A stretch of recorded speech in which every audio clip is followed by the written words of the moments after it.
Good afternoon. Welcome to the Duffers Review 19th hole. Happy Friday, everybody. I hope everyone has got their drinks in hand. We are about to kick things off here, but before I do so, I'm going to bring back one of my favorite Duffers to be joining us here today. Let me change up the uh, banner here real quick because I love bringing it up. It's not it. That's it.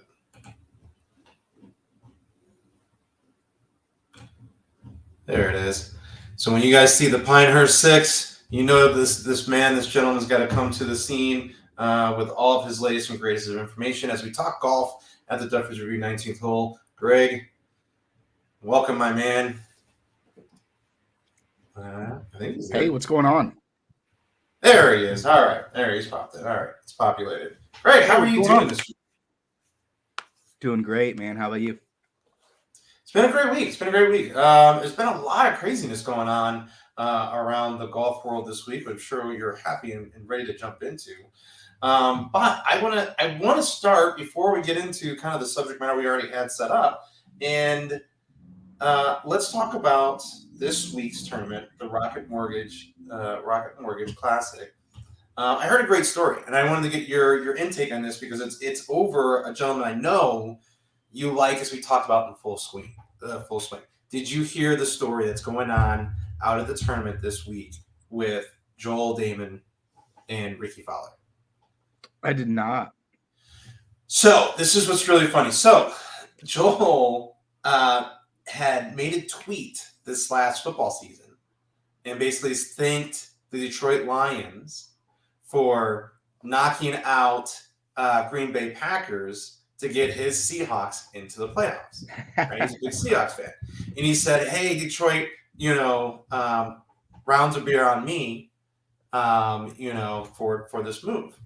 So he shows up to the tournament, and all throughout the tournament, they're tweeting everything at him, hey, where's the beer? And then they're like, so he retweets and he goes, well, apparently Detroit fans don't forget. So, like a man of his honor, he partnered with one of his sponsors, one of his drink sponsors or whatever, and he basically said, hey, I will, for every birdie I make, I'm going to buy a beer at like JP, whatever, sports bar or whatever. Goes out and puts a bunch of birdies up on the thing and end up doing it. And he's honoring it. And he's been honoring it every night at the bar, going out, and playing. And Ricky jumped on board as well. Because I guess the same drink sponsor and stuff like that. So it was a really cool story to read going into the Rocket Mortgage. Just so we want to get your insight, since I know he's one of your top five in your stable of guys that we talk about, when it comes to full swing golf and stuff. Yeah, that's awesome. That's very on brand for him, and very on brand for Lions fans to not forget when people owe him a beer. Right. They don't have the emotional bandwidth to not take those beers when they come. But that's awesome. I think it's hilarious that Ricky was like, hey, he's having a great time. I'm just going to do it too. Right. He just jumped on board. Like, so they've been going out to the bar afterwards. He's been honoring it. He's been like, so he's actually there. And you know how Ricky's really big on, signing autographs and staying to the last person's there, like just really giving back to the fans. And I think he goes, I don't think I can name another golfer that does that, right? That goes to that full, length of into the last fan has gotten everything and what they want signed. Ricky goes through the whole, gamut. So really cool for them to be doing that out there. And like this, what I think is even more unique is that Ricky is making a statement. Right? This in the last, 4 tournaments, he's been in the sitting top 5 position in, the last 4 tournaments here. And he's right now tied for 3rd with 12 under. He's one back, out of, the 2 tied for 1st. I think he's going to break through. I think he's waiting for his bolt of lightning here. Oh, yeah, definitely. I mean, if he doesn't win at some point this year, I'll be very surprised. It's, it's in the cards for him. He's playing well. I think I don't know if he still has the demons of like I've still got to win in order to be back. But it seems like he's in a good space mentally and really, turned around his game. I really hope he gets it done soon so he can just, he can get the monkey off his back and hopefully go on a tear here. Yeah, I mean, he's been climbing up as far as the FedEx, Cup rankings. I mean, he's flying up the rankings, week after week with these top five, finishes here and there. So I mean, either which way, he's making a mini little fortune, on each week. What a way to go. Oh yeah. What else you got about this week's Rocket Mortgage? Because there's a trend I'm starting to see here where I kind of wanted to talk about the Travelers Championship, especially right after the U.S. Open. I've been seeing with these scores. What's your insight? I don't think the scores are all that rare. I don't know. I do know that, going from the US Open and then going to Farmers and Rocket Mortgage, we're going to see lower scores at the Farmers and Rocket Mortgage. It's just what it is. That's why I like US Open so much, because they're difficult golf courses and difficult setups. I mean, these guys are just too good. Not every course can be like that, and some courses line up to be birdie fests, and the past two have. Uh, I'm not. I'm not against it. 23 I think it's still under. fun to watch. Let's talk about this here real quick. I mean, 23 under. Come on, man. Like, Yeah, man, that's playing. that's I mean this is and then what makes I don't even want to say matters worse, but what makes the questionable are these courses, is it equipment or is it truly the courses are getting to they need to find better and harder courses to go play at, which at the same time starts to separate, what do you do when the tour is not coming through to play these ridiculously insane courses? So there's a balance, to how you have to set up and configure. And you saw that at the U.S. Open. There isn't another public course you'll find 5 inches of secondary cut, in there. That no one would ever go there to play. Right. So, but I'm looking at the second was 20 under, fourth was 19, 18. I mean, the scores, it wasn't like this was a runaway score. This was the top 15, the 20. Heck, 24th was 13 under at a championship. Like, are we seeing this as the, because we've heard the rumors. They're going to roll back the ball. They're going to roll back, the equipment. It's getting too over advanced. Is this, when you start to see these type of scores, do you think it's inevitable that we're going to see another change, another, 565-yard par four? What are we getting into here? What are your thoughts?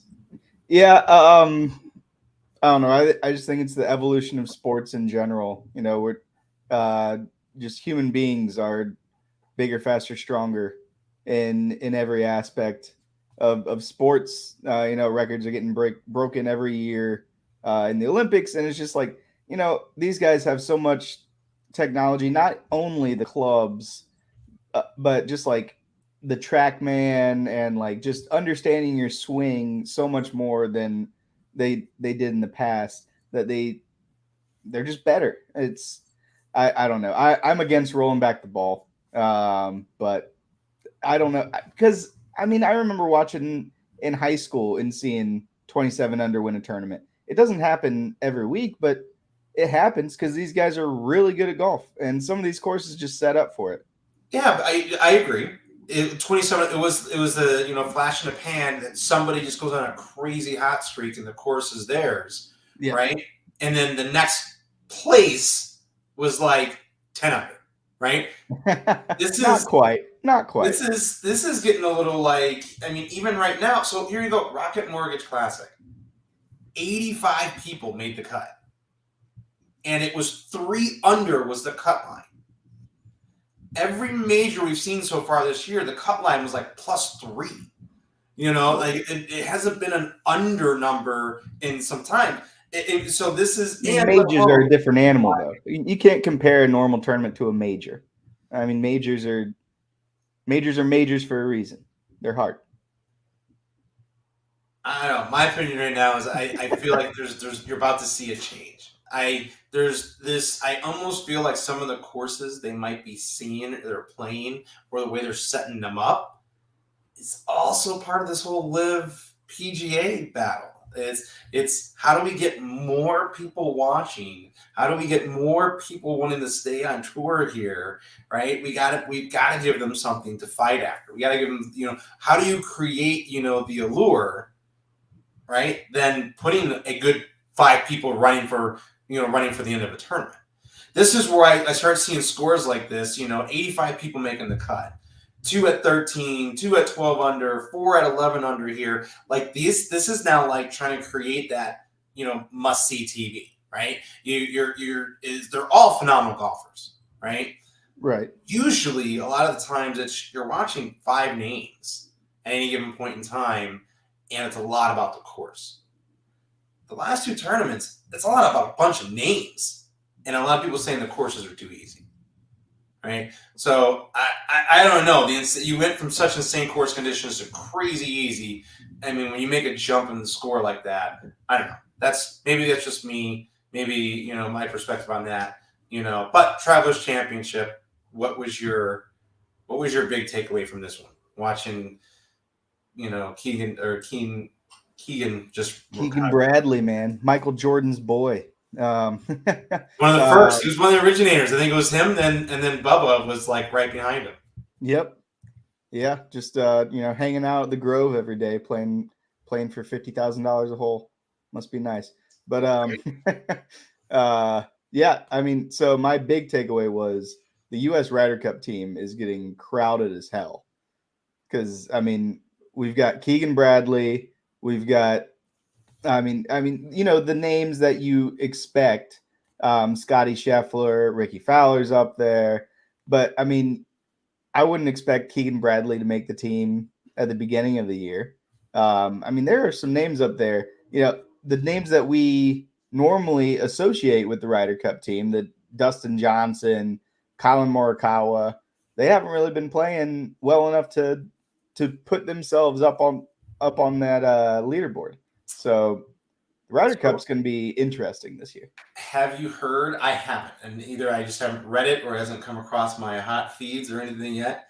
Live, are they being allowed to play Ryder Cup, or I think with this undefined? Yeah, I think with this merger, it's going to happen. I know that was one of the things they held over their heads to not go was, hey, you won't be able to play a Ryder Cup. But it looks like they're going to be able to play PGA tournaments, and they said that they'd never be allowed back. So, but that's next year, right? So they're not going to get they're not going to get back on tour this year. That I think is very kind of in the sand on that one.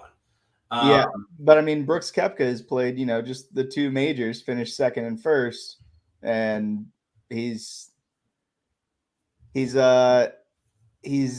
on the list of he's to make the cut for not even he doesn't even have to be a captain's pick. He's just got enough points to be on the team.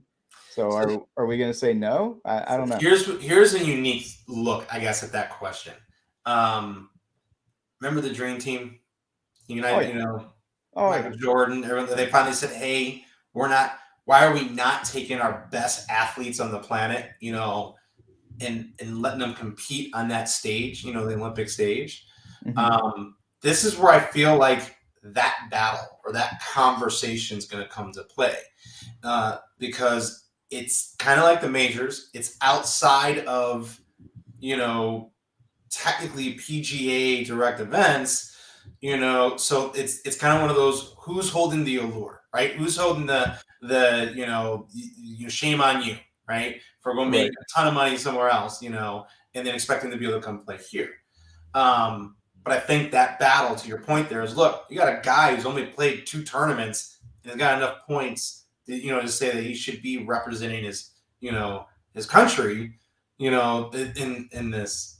And then I think the same is going to come to play for the President's Cup, right? Like, who or what? Like this is going to be a really unique, defining, path here to whether live, not to sound a pun, whether they live or die, right? You know, Yeah. Yeah. It's I don't know. I think they had more names, but the European Ryder Cup team uh has done more than the US, or has said more than the US Ryder Cup team has. Because I mean they, stripped Henrik Stenson of the captaincy for this year, like as soon as he left for Live. Um, and I mean, I don't know, maybe we just weren't put in that position, but it seems like they were a little bit more serious about it. So we'll see. We'll see. Yeah. I mean, Ian Poulter. I mean, this. I mean, out of everyone there, I think to me, it's almost like you've got a few names that are definitive, right? Ian Poulter is that. He's that whatever. I feel like it's his Super Bowl, right? Everyone trains to peak at a certain point. I think Ian peaks for the Ryder Cup, right? There's just a different energy about him. There's a different swagger, approach. He comes in averaging, 250-yard drives, for the season, and all of a sudden he's piping 325, right? He's ready to play. So Yeah. I think this is definitely going to, give some question, right? I'm sure we're going to start seeing the fan polls, and we'll create all kinds of nonsense and everything to it. But man, who knows where and when it's going to go next. This one, I know you saw this one, right? Yeah. What? That was interesting. Give me your insight, man. I mean, watching it seemed like it was legit. I mean. Yeah, I mean, he had a rules official over talking about it and like pointing at the ball, and I don't know, he just did what the rules official told him to do, so it's very strange. It's I saw a lot of people trying to compare it to a Patrick Reed incident. It's like, that's not quite the same. Patrick Reed kind of does whatever he wants, and then and then tells the rules official, "Well, this is what I did because that." Yeah, his are definitively like it's like, hey, I went and did all this before you got over here, right? Yep. Versus Rory, like, hey, like, tell me what I need to do, right? And this is kind of one of those. I didn't see, or I never caught or read. Did they actually fine him? Did they give him a different stroke? Did it change what he made in the tournament? I did not see at all. I But wish I could have found it. I couldn't find. I saw the hey, they made a mistake. It was a bad ruling, but I almost feel like it was like a that's our bad kind of thing. Yeah, because it only brings me back to I remember when they did this to Lexi Thompson on with the Ballmaker incident, and then the next day talking about, and I think it was like the next day, like halfway through the round. It wasn't even like at the beginning of the tournament. It was like, hey, on hole 9, hey, yesterday when you put your ball down or something like this, we're giving you a 2-stroke penalty, and they ended up costing her like the tournament because you came out here and mentally messed with her. Like it was just one of these things. It was like at least this one, it seems like they're coming out of it after the fact in the sense of going, hey, it was an incorrect ruling. I don't know if it was going to make one way of the difference. I've just seen kind of like blurbs, and it never really explained other than like it should have been dropped in this scenario, like that. But it didn't say they changed his score, like he'd already closed out, like, and the tournament was already over. So like when that message came out, the tournament was over. So I mean, I don't know if this is like one of those like knocked on the door, like, hey, Ricky, you're up, sorry, Rory, you owe us about 250K back, so. Right. And are they going to give that to the person that finished a stroke below him? Like I don't know, that'd be a lot of paperwork. Right. Like where is the asterisk? Like, all of a sudden you're seeing reverse charges hitting the bank accounts, right? What's going on here? Yeah. So, you remember that stroke and the like this? There's just certain thing here, which is always my what I call my butterfly moments or something like this, is some of these guys are playing at such unbelievable levels of professionalism in golf that one stroke, is some of the biggest wagers. There's no other sport that has that type of swing or wager factor. No. Ever. No, you can't miss a free throw and lose out on 250K. Like it just doesn't happen. Tell you what, I think basketball would be a hell of a lot more interesting if you were getting paid by points scored and block shots, and Yeah. I think you'll start to see some true basketballs in the '90s days where it was about just pure domination and winning versus the theatrics of today. Right. But I mean, any sport in that manner. I mean, think about if everyone got a $10,000 bonus if you scored more than 4 goals in hockey, right? And I mean, I think any variable like golf and how you're getting paid for your performance, I think it'd be night and day. I mean, because everything else, and this is why I say I think Live has legitimacy, is they get paid to show up as a professional elite golfer. Now, the only difference is they also get paid for the tournaments they play in, right? So it's kind of bonus money in that regard. So I mean, that is the epitome of your cake and eat it too. Yeah, no cuts. Get $80K for last place. It's like, I don't know. Seems like an exhibition, but to each their own. Hey, not saying I wouldn't accept it. Playing it in a heartbeat. Right. Because I mean, you got to figure, look at those, everyone. I mean, here's another example. I mean, 85 people are making the cut, and going into tomorrow's tournament. I think it's one of the largest. Field. I thought it was normally 70. So the cut line, remember, the cut line was actually 65. Okay. I think is what it was, but remember, it's with ties or something like that. Correct. It's with ties or better. So when you have so many people, 2 tied for first, 2 tied for second, 4 for fifth, it's like almost 6 for ninth. I mean, so it starts to get up there in the total number of actual players for the positions available of where they set the line. 3 under being the line, and you still have 85 players out of that field, that have a shot. But it means 85 are making something. Yep. So it's, I mean, way to fight to make the cut. At least 85 are making something. Where you look at Live, okay, there's no fight. Yeah, it's just go out, play 3 days. We'll see what happens. Yeah, and I try to look at like ESPN, the top plays of the day, and every once in a blue moon they'll have a Live clip or something. But it's the perfect example was, and I think it was Fitzpatrick. The U.S. Open had one of the lowest attendance, to being at the tournament, that they actually showed pictures in comparison to Live, tournaments. Wow. And he goes, here's what's happening when you've turned this into such a corporate skew, because that was the biggest complaint across everything for the U.S. Open.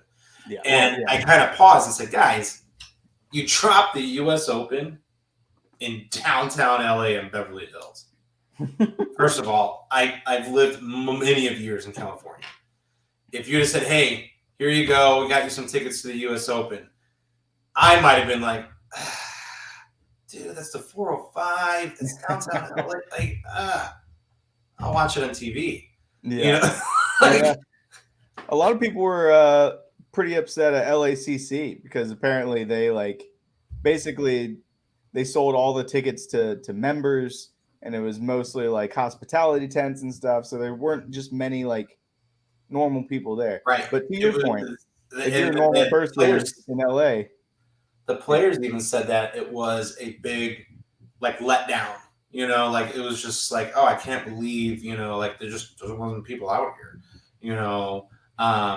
when, especially even, with Ricky being as on fire as he was, he even kind of afterward was yeah, I would have expected a little bit more fanfare out there, than what we saw. Yeah. But again, it comes back kind of to the root of, I think every week we keep on seeing, somebody making some statement of, money is the root of all evils. Who's got the most money is going to win, and it's where more and more this is starting to unfold. And I think that's where, the PGA has been, I don't want to say stingy, in a sense, but they've been on that salary cap model for so long that kind of forced to live, right? It kind of forced the, hey, we're not getting enough, to do this, to this new structure redesign, this umbrella they're talking about in these different components. More and more of this is being leaked as what's his name is still recovering. Jay, yeah. Yeah. It's nice to recover down in, Barbados. It's, I would be recovering too for carrying that much money and, knapsacks on my back too. Yeah. But I mean, it is what it is. So I don't know. This is really like, I feel like this is the pinnacle of the season of cliffhanger, right? I feel like this whole season we're just watching one very long cliffhanger going into the next season's decisions and or what's going to happen next, who's going to be able to play in what, and that's what it keeps me coming back. Let's talk about this every week, right? It's you're watching this cliffhanger unfold, which I'm crazy excited for. Season 2 of full swing. Because we're going to be back here. We're going to be reviewing a ton more people coming to the table to talk about it. And I think it's going to be really, really fun. So I got to talk about this. It's one of the funniest clips I saw that you put out this week. Your yoga one. I loved it. I was on the floor. That was great. Here's what I loved about this clip, which was so great to see, was as it first started, I saw it, Pioneer 6. I'm like, all right, where's he going with this? I'm like, all right. And I even kind of like, I don't know if I can get in that position. I go, but I don't know what holding my hand on a block would be. And then you pop in and you're doing, I'm like, oh my God, I exactly know why he's doing this now. It was the funniest. Because it's impossible. Like, oh yeah, okay, yeah, that'll help my golf game. Sure. Yeah. No, it won't. They'll put me out for an injury for 6 months. So this is what's going to roll us into this. This clip was there is like, hey, summer golf tips and tricks. You guys are getting ready to partake in your guys' annual group tournament, Pioneer 6. Talk about that a little bit. Yeah, trip is in August. We are playing 6 courses in 4 days.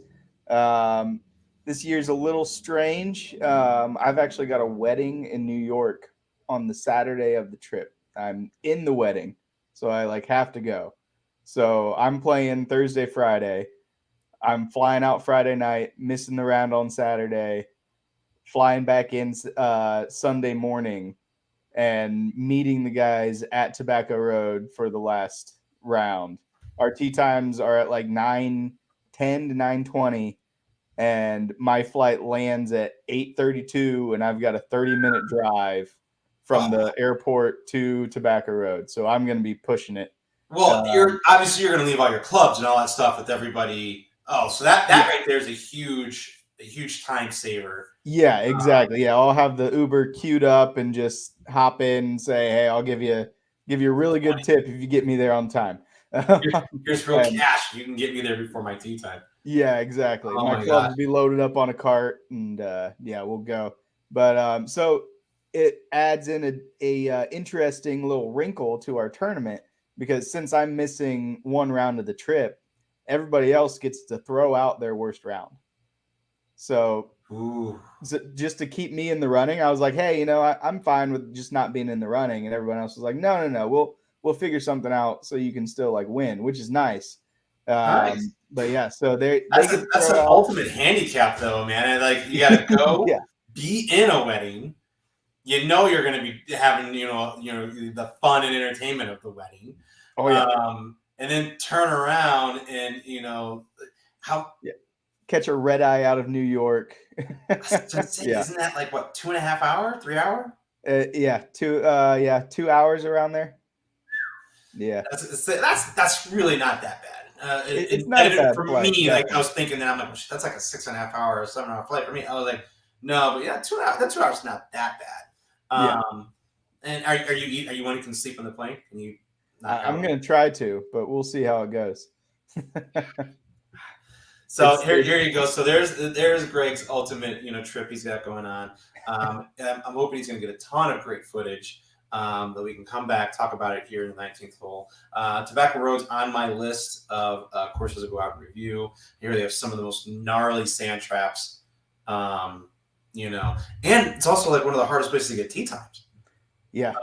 We were there, and we had it queued up to play last time me and Kendall were in North Carolina, and tee times were like 3 weeks out. Like there were like no availabilities, and we were in like halfway inclement weather, and they were like, "No, it's still booked out." That's like going out to Bandon Dunes, so it doesn't matter. People are like, "It's Bandon Dunes. We're playing," unless somebody's throwing lightning bolts under the middle of the course, people are playing, exactly. hurricane weathers and stuff out there. Here's my summer golf tip, for everybody out there. Hydrate. Hydrate. Because no matter what, you see all of us Duffers going out there, taking our shots and everything and stuff like that. One of the biggest things that I've learned, especially when you start playing in the heats that I play in out here in Arizona, we may start in 80 some odd degrees, but we're usually finishing at sub 100. Especially right now for this time of season, which is actually very rare and low, knock on wood, that we stay in that kind of low 100 perspective. But hydrate makes all the difference in the world, from cramps and everything like this, especially, and Greg can attest to this, when you guys go to golf weekends, right? When you're playing in back-to-back rounds, you'll realize real fast how much of a pro you're not. When you try to go throw 2 rounds a day, for 4 days across the stretch. And I'm already in training for that for the August tournament, out in Vegas. My ultimate advantage, as Kendall and these guys are teasing me, is I get to play in 90-degree heat and stuff like this. Though I go, but that's because I'm also carrying an IV bag attached to my, golf cart, so I can just, staying refreshed in that. So awesome again, Greg. I appreciate you jumping in here today with us. As you guys saw, we talked Travelers, we talked Rocket Mortgage. Who's your pick? Rocket Mortgage. Oh gosh, let's see. I gotta go with Ricky, man. I gotta go with Ricky. It's either gonna be Ricky or Aaron Rye, Mr. Two Gloves himself, Aaron Rye. So those are my 2 picks. I'm giving the courtesy pick to Ricky. Right? It's kind of one of those. It's like I'm doubling down, week after week here, on Ricky. Been playing so well. But the interview with Morikawa, this is the first time he's played well all year, pretty much. Like I feel like there's one of those. He's found a groove. He's found a something. Like he's trying to make a statement of like, don't forget about me, like and he's there. He's right there in the running. Again, he's 2 back. Ricky's 1 back. Tomorrow's moving day. Was it Pendrift 8 under today? He threw a statement on the board, today to go 8 under. Yeah. But again, Ricky was 7 under. So yeah, it's hard to gain ground on these guys, man. Yeah. People are moving. People are throwing up scores. There's a lot of 7 unders on the scorecard here in the leaderboard. So I'm hoping, just kind of like they did with the U.S. Open, each round gradually got a little bit more, challenging, and kind of went out there in that regard. But I'm right there with you. I think my parent is going to be Fowler and Morikawa. That's how I'm going to go out with it. All right, ladies and gentlemen, you guys have an awesome weekend. Make sure you hit them straight. Make sure you hydrate. This is Duffers Review, 19th hole with Greg here at the Pinehurst 6. We will hopefully talk to you guys next week with who's going to be the champion of Rocket Mortgage, and with the latest and greatest in golf again this week. As always, Greg, thank you so much for showing out. This has been a blast. Make sure you go like, subscribe to all of us, and definitely try Greg's new yoga move. Get out there and try it. See you guys.